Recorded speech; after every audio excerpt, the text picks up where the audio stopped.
Hello दोस्तों, आज हम डिस्कस करने वाले हैं वो 3 मिस्टेक्स जो हमें एनिमेशन को बेहतर करने और हमारे टाइमिंग को कम करने और साथ में बीइंग एनिमेटर हमें डेवलप करने में बहुत ज्यादा मदद करने वाला है। अगर हम उन 3 मिस्टेक्स को ओवरकम कर जाएं तो हमें अपने एनिमेशन को प्रॉपरली और परफेक्टली करने में बहुत आसानी होगी और साथ ही जो हमारा एनिमेशन है वो बहुत ज्यादा बेहतर बनेगा। तो वो 3 मिस्टेक्स क्या हैं और हम किस तरह से उन मिस्टेक्स से छुटकारा पा सकते हैं, आइए जानते हैं आज के हमारे सेशन में।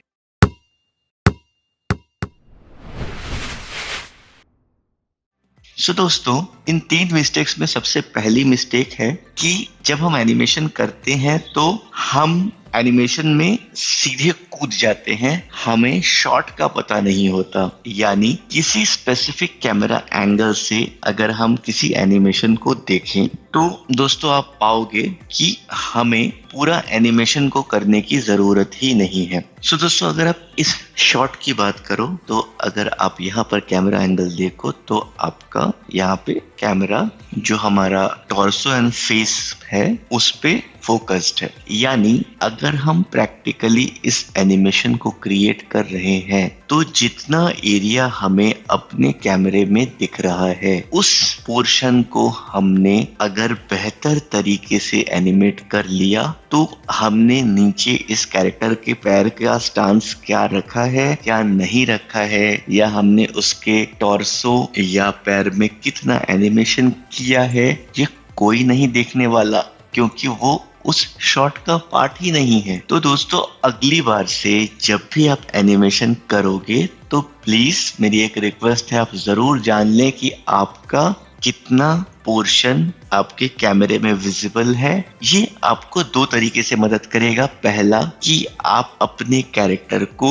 उस स्पेसिफिक पोर्शंस में जो कि विजिबल है वहां पर ज्यादा एनिमेट करोगे या ज्यादा रिफाइंड तरीके से एनिमेट करोगे। दूसरा, जब आप एनिमेशन कर रहे थे और आप पूरे बॉडी का एनिमेशन कर रहे थे तो जो आपका टाइम ड्यूरेशन पहले पूरे बॉडी को एनिमेट करने के लिए यूज हो रहा था उससे आपको काफी ज्यादा कम टाइम लगेगा इतना पोर्शन एनिमेट करने में जो कि आपका कैमरे में है। और वो एनिमेशन अब न कि सिर्फ कम टाइम लेगा, पहले से ज्यादा बेहतर भी होगा क्योंकि आपका पूरा समय सिर्फ उतना ही पोर्शन लेगा जो कैमरे में दिख रहा है।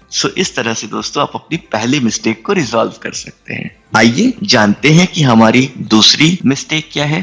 दोस्तों हमारी दूसरी बहुत बड़ी मिस्टेक है कि जब हम एनिमेट करना स्टार्ट करते हैं तो हम मैक्सिमम टाइम रेफरेंस नहीं लेते, हम बिना रेफरेंस के ही अपना एनिमेशन स्टार्ट कर लेते हैं। जबकि अगर हम रेफरेंस लें और अपने एनिमेशन को अपने रेफरेंस के हिसाब से सेट करें तो हमें उसके फर्दर एडजस्टमेंट्स में और रिफाइनमेंट में बहुत ज्यादा मदद मिलती है। हमारे एनिमेशन के पोजेस ज्यादा अच्छे बनते हैं, हमारी एनिमेशन की टाइमिंग बहुत ज्यादा बेहतर बनती है।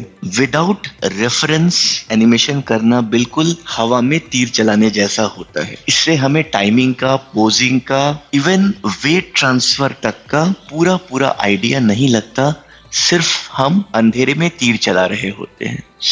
जब भी आप कोई भी एनिमेशन लें, ऐसा जरूरी नहीं है कि आपको आपका रेफरेंस किसी एक ही वीडियो से मिल जाए। इट माइट पॉसिबल कि आपने अपना रेफरेंस डिफरेंट जगहों से लिया है और उसे एडिट करके आपने एक वीडियो बना लिया है और देन आप अपने शॉट के मुताबिक अपना रेफरेंस यूज कर रहे हैं और अपने एनिमेशन को क्रिएट कर रहे हैं। और as usual after using those reference poses आप ऑब्वियसली अपने एनिमेशन को रिफाइन करेंगे। आप उन पोर्शंस पे प्रेशर ज्यादा दोगे जिसमें ज्यादा प्रेशर की रिक्वायरमेंट है, या अपने टाइमिंग को अपने शॉट के हिसाब से एडजस्ट करोगे। That is the further thing. But आप बिल्कुल ये मिस्टेक न करें कि आप अपने रेफरेंसेस को मिस कर दें।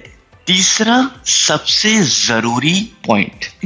जरूरी पॉइंट क्या है जो मिस्टेक हम बार बार करते हैं कि हम किस प्लेटफॉर्म के लिए एनिमेशन क्रिएट कर रहे हैं इस पर हम ध्यान नहीं देते। महज अगर मैं आपको एग्जांपल दूं कि अगर आप गेम के लिए एनिमेशन क्रिएट कर रहे हैं तो आपका जो वे ऑफ अप्रोच एनिमेशन का होता है वो बिल्कुल डिफरेंट होता है। यहाँ पर आप जो सेंटर ऑफ ग्रेविटी है कैरेक्टर की, जिसको हम पेल्विस कहते हैं, उसमें मूवमेंट बहुत कम या नहीं देते हैं, क्योंकि जब कोडिंग होती है जिससे आपके कैरेक्टर का मूवमेंट डिफाइन होता है कि आपके कैरेक्टर को कितना और किस ओर मूव करना है, ये पार्ट कोड डिफाइन करता है। तो अगर आप मैनुअली मूवमेंट करते हैं तो कई बार कोडिंग करने में काफी दिक्कतें होती है। साथ ही साथ एनिमेशन मास्किंग हम कई बार गेमिंग में यूज कर रहे होते हैं। एनिमेशन मास्किंग का मतलब एक एनिमेशन के साथ दूसरे एनिमेशन को मिक्स करना।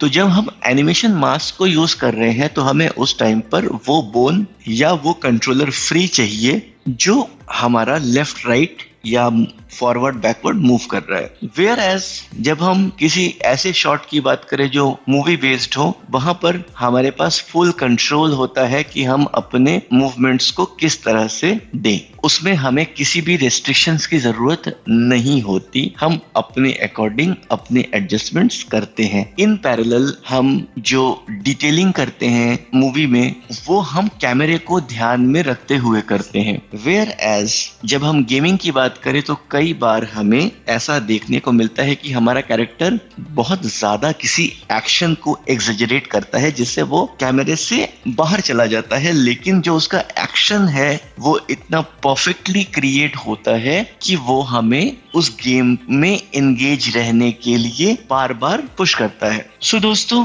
एज पर दोज सिनेरियोज अगर हम अपने एनिमेशन को क्रिएट करें और हमें पता हो कि हमें कितना एनिमेशन करना है, वेदर ये पेल्विस की बात हो, वेदर ये किसी एनिमेशन को एग्जेजरेट करने की, सो आप इन 3 बहुत बेसिक और कॉमन मिस्टेक्स को ओवरकम करके बहुत इजीली एक प्रो एनिमेटर बन सकते हैं। तो आशा करता हूं दोस्तों आज का हमारा ये सेशन आपके लिए बहुत इंफॉर्मेटिव है। अगर आपको हमारा ये सेशन अच्छा लगा है तो प्लीज लाइक और कमेंट के माध्यम से हमें अपने थॉट्स शेयर करें। अगर आपको हमारा ये सेशन यूजफुल लगा है तो आप उन दोस्तों के साथ इसे शेयर कर सकते हैं जो एनिमेशन के बारे में और जानना या सीखना चाहते हैं।